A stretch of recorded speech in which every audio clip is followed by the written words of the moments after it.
What is up, DC fans, and welcome back to my channel, and welcome to another episode review for Swamp Thing. Now, Swamp Thing, it has been in the news this week. If you guys didn't hear, I know that you know this, but Swamp Thing has been canceled after one season, so we're going to get the remainder of the episodes, and then apparently that's it for Swamp Thing. You know it's not critical reception, you know it's not this and that, because fans, critics, everyone seems to be really enjoying this show. Apparently, there was something that had to do with taxes and they didn't have enough money. I don't care. I want more of this show, and I am of the mindset that this show has the potential to get picked up by another network or streaming platform. I'm kind of hoping for HBO. I think that would be awesome. They would be perfect, especially for how dark this show gets, the James Wan effect. But we're still talking about this season. I'm back for episode 2, and I want to talk about it today. Get in the comments down below. Let me know, do you guys like these episode reviews? If you don't like them, I won't do any more of them, but if you do enjoy them, I love talking about Swamp Thing and the DC shows in general, so let's talk about episode 2. So Abby and Matt follow one of her patients into the swamp, it's a bad idea, where Abby encounters Swamp Thing. Alex struggles to understand his metamorphosis into the monstrous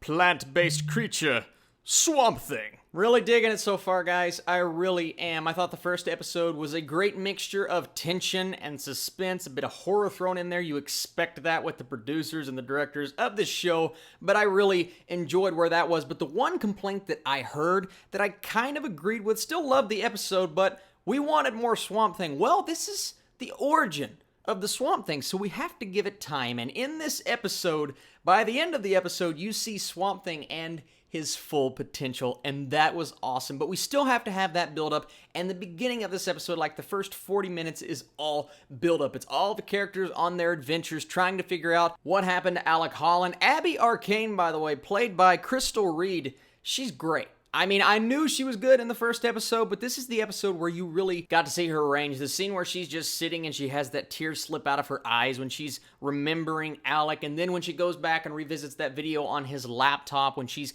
hunting down things about his past, you see the emotion on her face, and you really buy that. And another thing that I bought was the storylines, all of them that are going on at the same time. You have one storyline focused on Susie. We're starting to figure out how she is tied into the Swamp Thing. We still don't know for sure yet, but I love how they keep going back to Swamp Thing, showing how what he is doing is affecting her and vice versa. That connection is something that I'm very excited to explore in a future episode. Then you have the storyline of Abby and Avery. You get a deep dive into her past and what happened with that situation with Maria, and how Maria is still to this day just grieving. It's constant grief over her daughter, and she will do anything, and we see that later on in the episode, literally anything to bring her back. And when they try to bring her back, not bring her back, but make contact with her just to see if everything is okay, there are dark spirits that are encountered. This is setting up for things to happen in future episodes. That was exciting, but all of these storylines, they're separate. They will not come together for, I'd say, the next few episodes, because we still have to continue to explore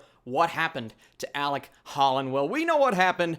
Abby doesn't know what happened, but at the end we see everyone come together, and what happened in that swamp where Swamp Thing comes out of that water, comes to life for really the first time, when we get to see him in all of his action-packed glory when he grabs that guy. And I talked about tension and horror and the way these elements are all handled in an episode like this. Guys, it is masterclass filmmaking. The amount of suspense built in that scene alone, when that little girl is hiding for dear life, and you have what this guy just did to this cop, basically stabbing him through the face. You are fearing for her, but you know that Swamp Thing is coming out of that water, and sure enough he does. But he doesn't just attack the guy and kill the guy.